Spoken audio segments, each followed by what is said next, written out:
மாணவ செல்வங்களுக்கு வணக்கம். 11ஆம் வகுப்பு கணித பாடத்தில் பயிற்சி 2.2ல் 3வது கணக்கு நம்ம இப்போ பார்க்க போகிறோம். இதில் என்ன கொடுத்துருக்காங்கன்னு பாருங்கள்.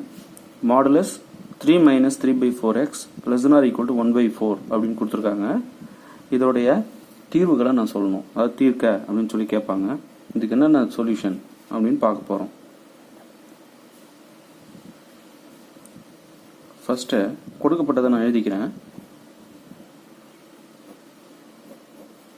Modulus 3 - 3/4x is less than or equal to 1/4. இதுதான் கொடுக்கப்பட்டது. இதில் உங்களுக்கு ஒரு ஃபார்முலா மாதிரி சொல்கிறேன், இதை மைண்டில் வச்சுக்கோங்க. Modulus x - a equal to modulus a - x. அது மாடுலஸ்குள்ளே இந்த மாதிரி 2 உறுப்புகள் இருந்ததுன்னா நம்ம இப்படி மாற்றி கூட எழுதிக்கலாம், தேவைக்கு ஏற்ற மாதிரி. அந்த மாதிரி நான் என்ன பண்ணுறேன், இந்த எக்ஸ்ட்ரம் ஃப்ரண்ட்டில் வர மாதிரியும் இந்த கான்ஸ்டன்ட்டை பின்னாடி போகிற மாதிரியும் நான் இப்படி மாற்றி எழுதிக்கிறேன். அதாவது இப்படி இருக்கிறத இப்படி எழுதிக்கிறேன், ரைட்? அப்போ 3/4x - 3 modulus less than or equal to 1/4. Modulus அப்படியே தான் இருக்குது, இந்த மைனஸும் அப்படியே தான் இருக்குது. ஜஸ்ட் இந்த உறுப்புகள் மட்டும் ரெண்டுத்தையும் இடம் மாற்றிக்கிறேன். ஓகே, இப்போ இதுக்கு என்ன மீனிங் நல்லாவே தெரியும் இல்லையா? Modulus x - a less than or equal to r, இந்த ஃபார்முலா மைண்டில் வைங்க. இப்படி இருந்தால் இதை நம்ம எப்படி எழுதலாம்னா -r less than or equal to x - a less than or equal to +r இப்படி எழுதிக்கலாம். இப்படி இருக்கிறத இப்படி எழுதிக்கலாம், ரைட்? அப்போ அது மாதிரி இங்கே எழுதுனீங்கன்னா என்ன ஆகும்? என்னுடைய r வந்து 1/4. So -1/4 less than or equal to 3/4x - 3 less than or equal to +1/4. பாருங்கள், இதுதான் என்னுடைய r. -r to +r, இடையில் அந்த உள்ளே இருக்கிற உறுப்பு நடுவில் இருப்பாருங்க. மாடுலஸ் ரிமூவ் ஆயிருக்கு. இங்கே பாருங்கள், ஃபார்முலாவில் மாடுலஸ் நம்ம ரிமூவ் பண்ணி எழுதியிருக்கோம். ஓகே, ஜஸ்ட் ஃபார்முலா வடிவில் எழுதியிருக்கோம், அவ்வளோதான், வேறு ஒன்றும் இல்லை.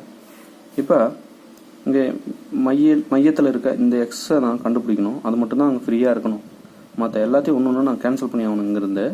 அதுக்கு நான் என்ன பண்ணுறேன், முதல்ல இந்த -3 ரிமூவ் பண்ணுறதுக்கு ஃபுல்லாக எல்லாத்தையும் +3 பண்ணுறேன். டேரெக்டாக இந்த -3 கேன்சல் பண்ணணுன்னா இங்கே டேரெக்டாக உள்ளே போய் +3 பண்ணிடக்கூடாது. பண்ணால் ஃபுல்லாக எல்லாத்தோடையும் பண்ணணும். அப்போது நான் என்ன பண்ணுறேன், -1/4 +3, இங்கே ஒரு +3 less than or equal to 3/4 into x -3 +3 less than or equal to 1/4 +3. எல்லாத்தோடையும் +3 பண்ணியிருக்கேன். இப்போ பாருங்கள், -3 +3 இங்கே உள்ள கட் ஆகிடும். வெறும் 3/4x மட்டும் இருக்கும். இதை சிம்பிளிஃபை பண்ணிக்கலாம். இப்படி கிராஸ் மல்டிப்ளை பண்ணி இதோட இப்படி ஆட் பண்ணோம்னா 4 12 -1 11/4 இப்படி வந்துடும். less than or equal to 3/4x, இந்த உறுப்பு மட்டும் நடுவில் இருக்க less than or equal to, இது பாருங்கள், இப்படி கிராஸ் மல்டிப்ளை பண்ணி இப்படி ஆட் பண்ணுங்கள். 4 12 12 13. ஸோ 13 டினாமினேட்டர் 4 தெரியும் இல்லையா உங்களுக்கு? குறுக்கு பெருக்கம் ஜஸ்ட் இப்படி கிராஸ் மல்டிப்ளை பண்ணி நியூமரேட்டரோட ஆட் பண்ணிவிட்டு திருப்பி டினாமினேட்டர் அப்படியே போடணும். ஓகே, இப்போ ஃபுல்லாக நான் என்ன பண்ணுறேன், 4ஆல் பெருக்கிறேன். எல்லாத்தையும் 4ஆல் பெருக்கிறேன். பெருக்கும்போது என்ன ஆகும், இந்த பக்கம் 4 பெருக்குனா 4க்கு 4 கட் ஆகிடும்.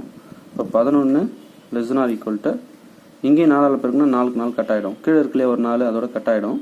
So 3x less than or equal to, இங்கேயும் 4ஆல் பெருக்கும்போது பெருக்கிற 4க்கும் கீழே இருக்கிற 4க்கும் கட் ஆகிடும்.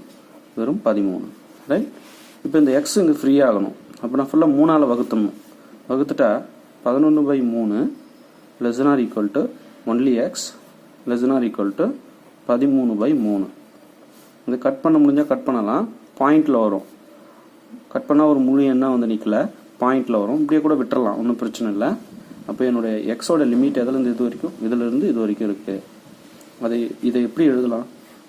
therefore x belongs to closed interval. இது வந்து closed interval 11/3, 13/3 அப்படின்னு இப்படி எழுதிக்கலாம். ஓகே, இதுதான் இதனுடைய தீர்வுகளாக இருக்கும். ஓகே, இது நல்லா ப்ராக்டிஸ் பண்ணிக்க, ஈஸியாக போட்டுடலாம், டஃப் கிடையாது. ப்ராக்டிஸ் பண்ணிங்கன்னா எதுவுமே உங்களுக்கு டஃப்பாக இருக்காது. இந்த கணக்கு போடுறதுக்கு இந்த விஷயமும் கொஞ்சம் ஹெல்ப் பண்ணுது. இது ரெண்டையும் தெரிஞ்சு வச்சுக்கோங்க. இது ஃபஸ்ட்டு ஒன், இது செகண்ட் ஒன், ரைட்? நல்லா ப்ராக்டிஸ் பண்ணுங்கள். தேர்வில் வெற்றி பெற வாழ்த்துக்கள். தேங்க்யூ.